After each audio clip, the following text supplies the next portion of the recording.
in. Tonight we open Pac-12 play at ASU in Tempe. Kieran, let's start with you. What do you? I don't know. What do you expect? Because we can't expect a lot from this team. But what are your thoughts on tonight's game, and what do you want to see from this team to prove that either this season's going to go well or it's going to be a long season? So I think we can expect probably a low-scoring game. I think that our defense will hold up against this Arizona State offense.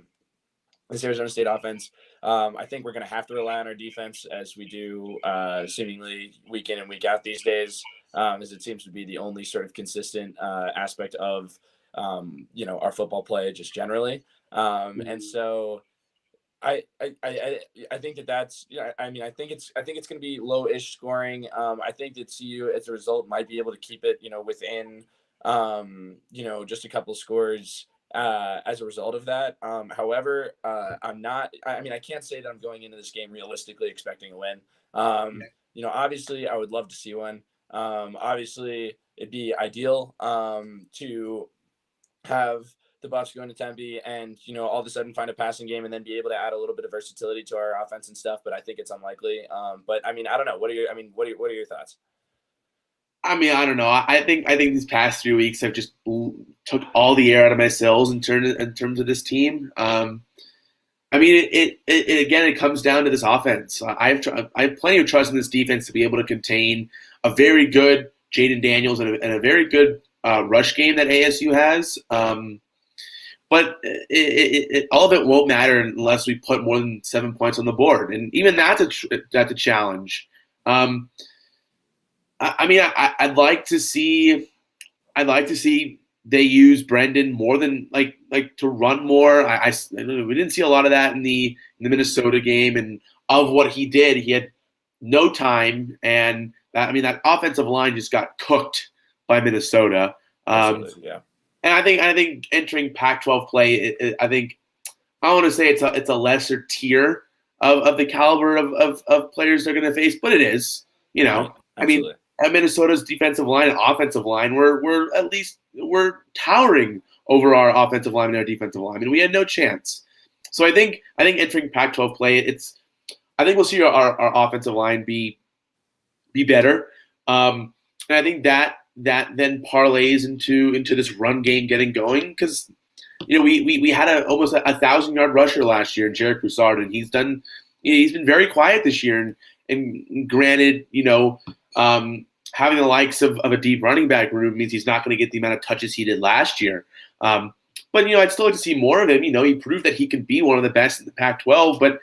But like I said, if there's no trust that offensive line can create holes and be a good run producing offensive line, then it's not going to work.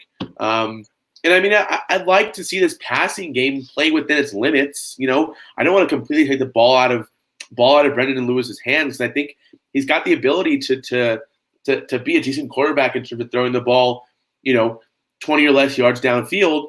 But sprinkle that in, have a good offensive scheme that mixes both the running backs, Lewis being able to run the ball because that's arguably one of his best strengths, and then the ability to incorporate some of your best playmakers on the offense, which is your wide receiving core.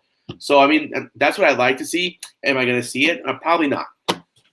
I think that is part of the reason why this game could be pretty low scoring, though. Overall, is because if we were to run our offense right, I think the way that's going to ultimately pan out is it's going to be long possessions by the Buffs offense, because they're either going to be running the ball or throwing quick slants that are ideally sort of within like a 10 to 15 yard sort of maximum. And it's just just something to make the Arizona State defense think twice about just going full on blitz on our running game, because the thing that really broke down the most for us against both Texas A&M and against Minnesota last week was the fact that when they realized that we weren't comfortable putting the ball in the air and that we were ideally looking to rely on Jarek and the rest of the running back core as just our entire offense, and they realized that we were sort of one-dimensional in that way, then you jump on the run defense, and then and sort of, that was it. And it was just 3 and out and punted every time. I think that the way that then CU can have some success tonight is if they realize that, if they realize that playing within their limits in the passing game is essential. They're able to then execute that, and then able to, sort of make Arizona State think a little bit, and perhaps be able to, either throw in some sort of like RPO play action type, deals in order to, allow Brendan either to run it a little bit, or to, just add more versatility to this offense. Then I think that that's ultimately what can, be what keeps them in this game. I think if we're not able to do that, and we're not able to add sort of another dimension to our offense besides our run game, I don't really see a whole lot of light at the end of the tunnel, so to speak, for the Buffs to sort of get a win here. You never know, and I feel like this team has a capacity to surprise us, but that's sort of where I see the primary limitation being, and it's a big limitation at that. Yeah, I think, and we'll get into this in the next segment, but I kind of want to preface it like what we saw last year with Neuer. I don't want to say he was like him and Brendan are similar, though I think Neuer had a better arm than Lewis, and maybe that just comes with time and Lewis really building it up. But last year something worked with that offensive scheme. They were putting up a lot of points against UCLA, Stanford, even Arizona and SDSU, and obviously even Utah. They put up like 20 something. And they put up a decent amount against Texas, and it's just like coming into this year, you have essentially the same offense plus Alex Fontenot back and a quarterback who can still fit into that offensive scheme like Neuer could. Granted, maybe he doesn't have as good as an arm, but he's got better legs than I think Neuer does. So it's like. It's like I don't understand what's not clicking here. Like, is it Brendan Lewis? Have we overhyped him too much, and he's just not the guy we thought he was going to be? Or is it like did they change something from last year that we're not seeing? And it's just frustrating because I think this seeing what this offense was last year combined with what this defense is this year could have been such a lethal a team, not only in the Pac-12, but we could have won the A&M game. We could have won the Minnesota game. I find it hard to believe that a year that the only thing you're changing is a quarterback who it brings in the same skill set as Neuer, and you can't put points on the board. It's hard for me to comprehend. Well, and it a lot of it sort of boils down to Brendan's, comfortability in the pocket. That was the thing that was the biggest thing for me, is that I noticed that, in that Minnesota game, he was so quick to default to, because he's got legs that, he's fast and stuff. He's not like Neuer, who's like sort of a Peyton Manning-esque sort of quarterback that is looking to, just stand like he was looking to stand tall in the pocket and, run as little as possible, just go through his progressions, etc. Brendan Lewis seemed rushed in his progressions. Mm-hmm. And then additionally, his default, when put under even just the slightest bit of pressure, was to peel out of the pocket. Thus, the pocket would collapse and, put him in a compromising position and, either set him up to either be tackled for a loss or to, end up running out of bounds or to, throw the ball to the sideline, whatever. But the play broke down extremely quickly. And it wasn't simply, because the offensive line was, really collapsing, that quickly, but so much as it was him not having the patience to be able to stand and just let the offensive line do their job and trust them to do their job as he would go through his progressions, and thus he'd be rushed, and as a result he'd be rushed through those progressions, and it would sort of break down the whole thing. I think that if he can find a level of comfort in the pocket, he can stand up a little bit taller.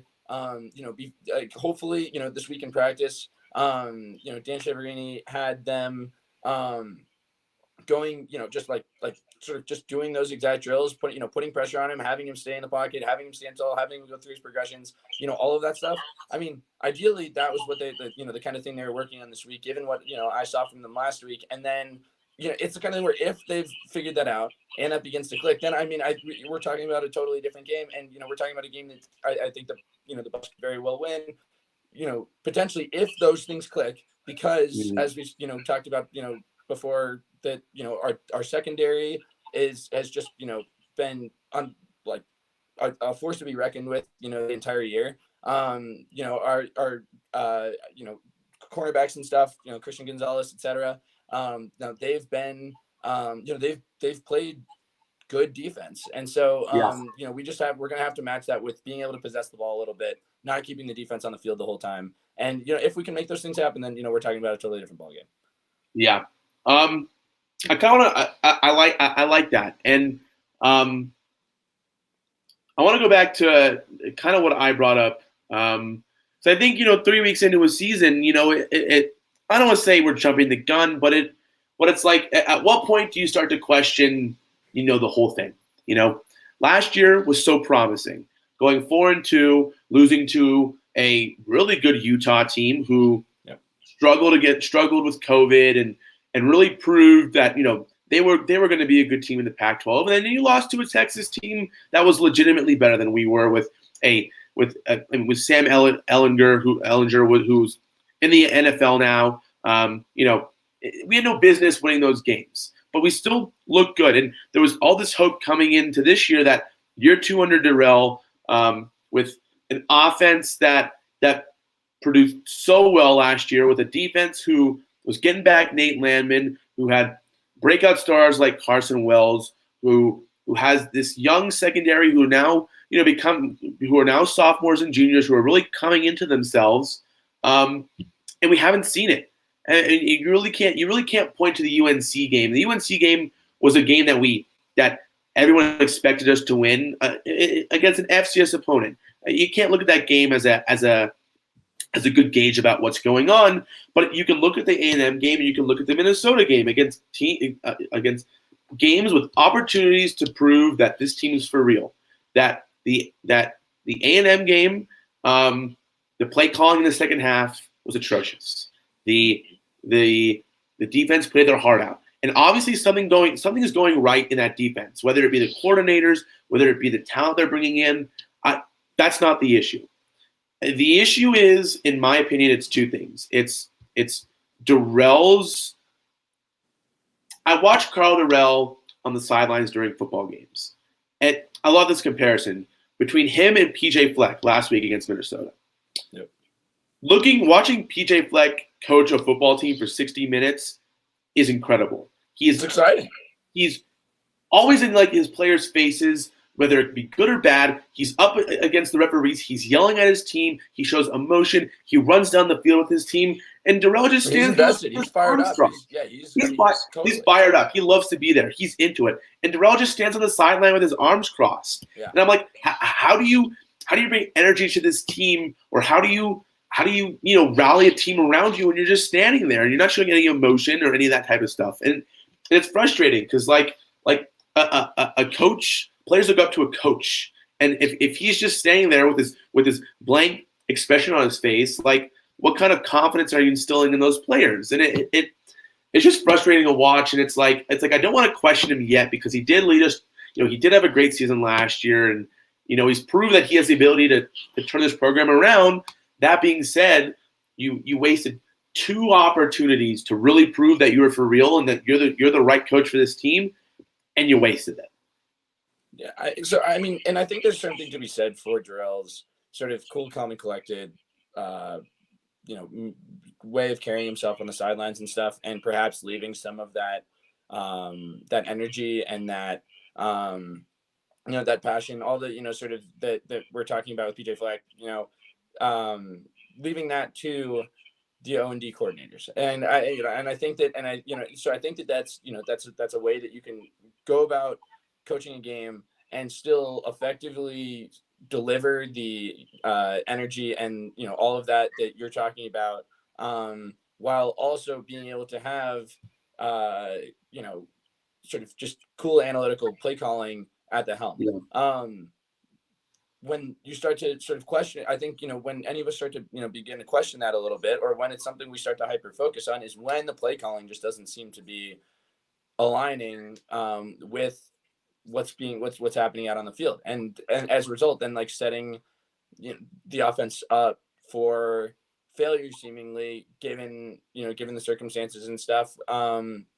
Mm-hmm. play in and play out. And as a result, because we know that the talent's there. And so then like when the plays are breaking down over and over and over again like that, it can't, you can't just put that on the players and stuff. And so I think that Yeah. then that's when, obviously we're going to sort of zone in so much on, and nitpick that, the ways that he's coaching the games like this. And so, I mean, I agree with you to a degree. And I think that Mm-hmm. also there's ways that Darrell then could avoid this kind of criticism altogether, which is, by making some more significant changes in game to adapt to, whoever they're facing. And so I think that, I think in a game like tonight, it'll be interesting to see. I mean, because, the thing is like Herm Edwards, very similar kind of coach to Darrell in terms of the way that he carries himself, right? Yeah. You know what I mean? Like he's also just like, just it's all up here. He's an analytical guy. He's just trying, and he's just, he's out there playing chess. And so I'd like to see whether we can just see some perhaps more dynamic play calling, more sort of adaptability from the CU coaching staff, depending on how things go tonight, as a means of stopping bleeding a little bit earlier, rather than continuing to let it sort of, get out of hand in ways that, similar to the way that it did against Minnesota. And, sort of you blink twice and all of a sudden, you're down by 14 points and struggling to get any kind of offensive, momentum going. Can't even we didn't even manage to set our team up last weekend to at the very least be able to kick a field goal. Yeah. I mean, like, so, and at the very least, like, it's one of those things where you've got to be able to at the very least set your team up to be able to put some kind of points on the board, even if it's not the points that you were hoping for. You know what I mean? Like something is better than nothing, but getting absolutely shut out is brutal. And it's just and because all it means is that you can't even get past your own 50-yard line. Yeah. And so I would like to, I'd like to see a little bit sort of, see whether the CU coaching staff can be a little bit more adaptable tonight. And then, and if they try other things and those things break down too, then, I mean, perhaps we've got something else to analyze. But I mean, at least thus far, that's sort of my gut instinct. Yeah. I don't know. I've always found it interesting, especially at the college level, not so much the NFL level, that especially on the offense, that head coaches are not calling plays. That Chenery is the play caller on offense. It's like, and like you said, like if they try stuff tonight and it doesn't work, at what point does Darrell say, "Hey, things aren't working. I'm not saying it's entirely your fault, but I'm going to start calling plays from now on." And I don't know if Darrell either like isn't that type of guy. He doesn't want to call plays like that kind of stuff. Like, but I'm like, at what point does something like that need to be changed? At a certain point, you can't start. You have to stop blaming on the players. If the scheme they're running isn't working and the play calls that are being, if the plays that are being called aren't working, it's like, okay, like let's not just sit on our thumbs and wait for something to happen. Like, catch it early. Like, they still have a whole Pac-12 to play. While sure a loss tonight would hurt to drop at 1-3, it's like you still have a chance to turn that season around. And I definitely think it starts with that type of change. Like, I mean, again, I'm not privy to what goes on in those coaches' meetings and what's being exchanged when they talk about offense, that kind of stuff. But it's like after not being able to put a touchdown on the board for a whole game, and then missing the opportunities in the A&M game when your defense is playing their heart out, it's like obviously there's something in the underlying that isn't clicking or is going wrong. And it's like, at what point does Darrell say, like, look, like this ain't working, I'm going to start doing it? And one of the things that I am sort of drawn back to, which we talked to about, we talked a little bit about this after the A&M game, was the level of confidence that the coaching staff shows in Brendan Lewis, right? And that it seemed as though some of Brendan Lewis's hesitancies, or what have you, were driven by the fact that he didn't seem to be confident, as a passer, and just, playing quarterback traditionally, and it seems like that would perhaps, I mean, obviously, some of it's his youth, and then some of it I think is also perhaps because the coaching staff hasn't entrusted him, with being their guy fully yet. And ultimately, on the reason why, on any team, the person that everybody knows, regardless of, how much that they watch football, is the quarterback, is because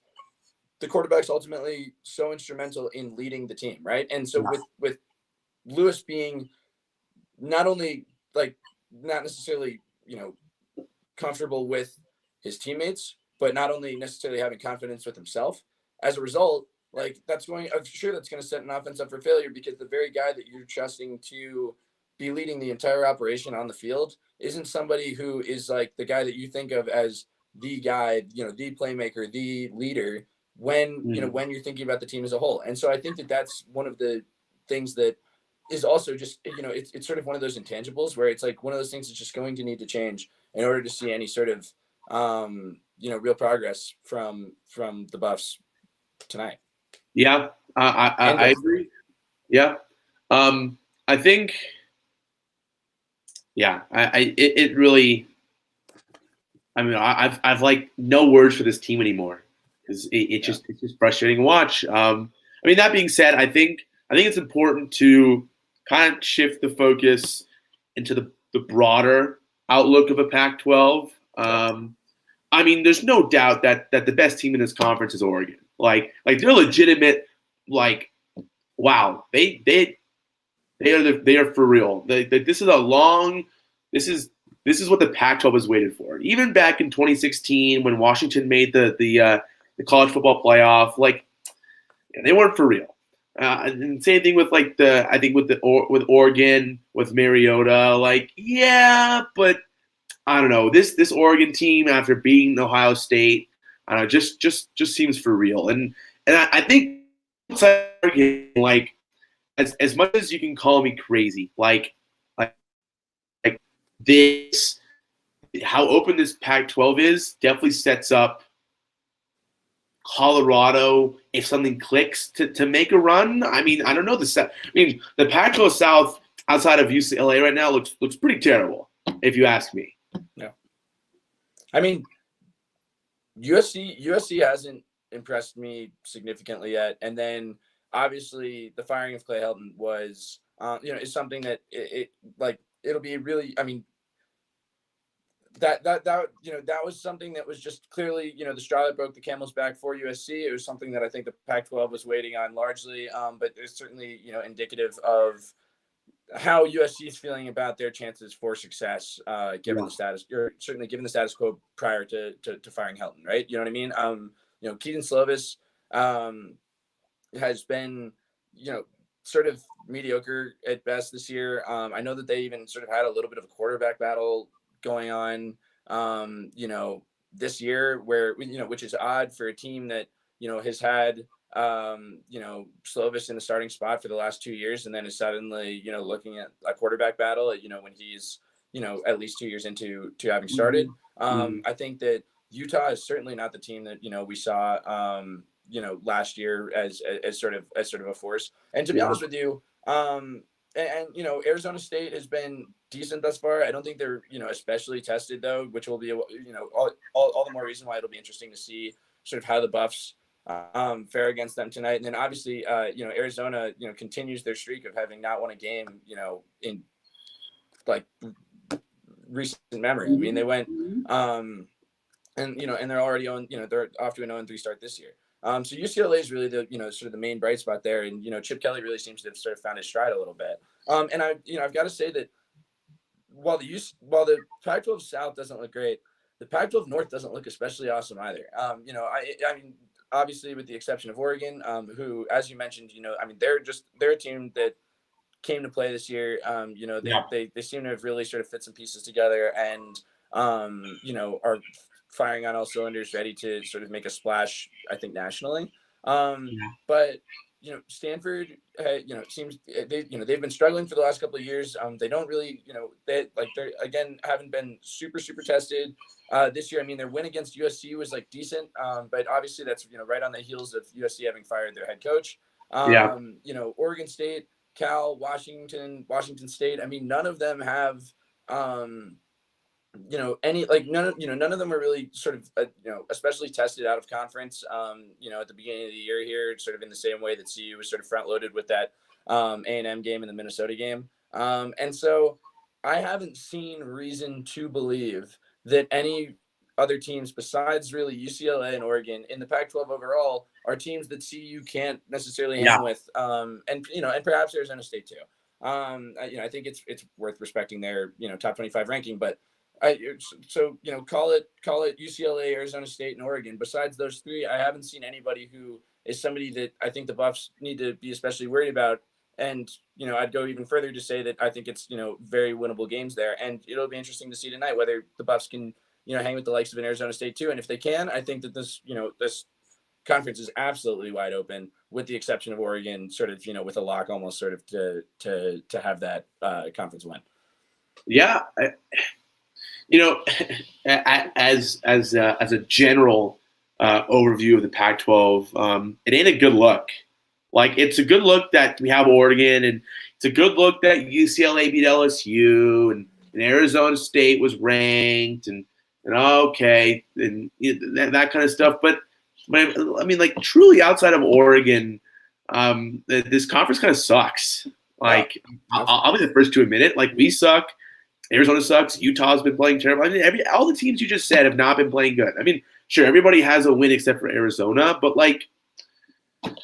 But that does. I mean, they can be against teams with the that are the likes of a UNC, which obviously a UNC win on CU's resume doesn't really mean a whole lot. And what it especially doesn't bode particularly well for, and this has sort of been in the news a lot, with college football recently, is just given a lot of the conference realignment stuff that's going on, and Texas announcing, that they're going to eventually move to the SEC in a couple of years here. The Big 12 then looking to sort of fill some of those spots. The Mountain West is looking like an especially, appealing conference that's not Power 5, but especially, appealing conference for the likes of a Big 12 to be poaching from. And they don't have so much reason to, be like the Pac-12 doesn't have a whole lot of reason to necessarily be seeing itself as that much more superior to the likes of the Mountain West, just because some of the best teams in that conference are, they're potent, and I don't,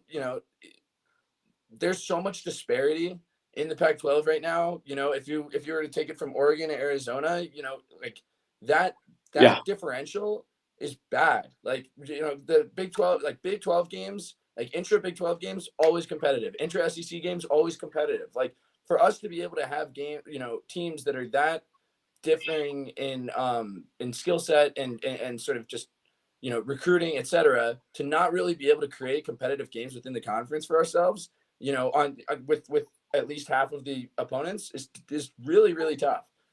Yeah, it's.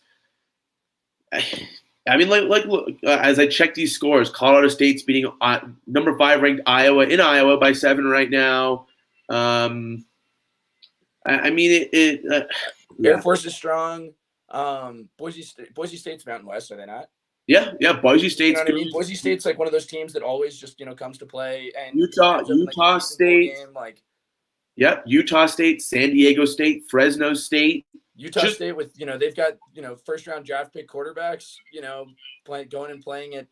I mean, it's just it's like CU certainly specifically, and the Pac-12 more broadly doesn't have the same thing to be able to sort of be able to boast right now, which is tough. Yeah, and I mean it seems like this conversation like always happens every year, where it's consistently like, oh, like hopefully Oregon can carry this conference. But yeah, I mean, just like Washington's decline, USC's decline. Hopefully something starts clicking in UCLA. But yeah, I mean, a once like prestigious football conference has just taken a terrible dive. And Yeah. Yeah, well, it's tough, but I think that it's possible for. I mean, it's early in the season. Obviously, a lot of this is projection. There's a lot of teams that could stand the surprises, including the Buffs. So I think it's Yeah. it's a little early to necessarily be pulling a fire alarm, so to speak. But Oh yeah. it's I think it's an absolutely valid concern that the executives and ads within the conference should be paying attention to. I'm sure they are paying attention to it, but I mean it's something that we're going to have to find a means to be able to turn it around, because then otherwise what happens is the ball gets rolling in the wrong direction, and teams out of conference that would be strong wins, if being able to be played, start falling off. They start pulling you off their schedule, and it's just it can have a sort of Yeah. compounding Definitely. impact like that.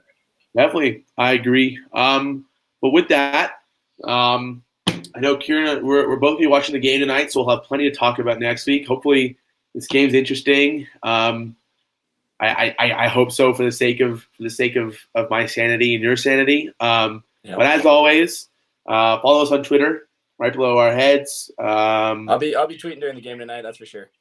I look for. Oh yeah, absolutely, absolutely. It's going to be fun. But we'll be back next week, Friday, to preview the always fun USC game. So I'm excited.